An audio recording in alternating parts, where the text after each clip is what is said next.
ની જે કામગીરી હું આખા કાલના ઘટનાક્રમમાં જોતો આવ્યો છું ને, એ બહુ શંકાસ્પદ છે. અને આપણને એક દુઃખ થાય કે જે પોલીસ કર્મચારી સંવિધાન અને કાયદાઓની શપથ લઈ અને નોકરી મેળવે, જે લોક સેવાનું કામ કરવો જોઈએ, એક પર્ટિક્યુલર પાર્ટીની સેવા કરે, વકીલોને કોર્ટમાં ના જવા દે, હમ.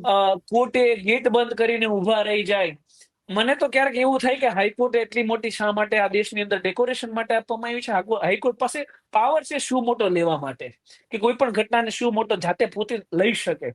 તો આવી બધી જયારે ઘટનાઓ બને છે કે વકીલોને કોર્ટમાં એન્ટ્રી નહીં, તો હવે તો આ LLB કરતા વિદ્યાર્થીઓ બિચારા ચિંતામાં હશે કે અમે કોર્ટમાં નહીં જઈએ તો ક્યાં જશ.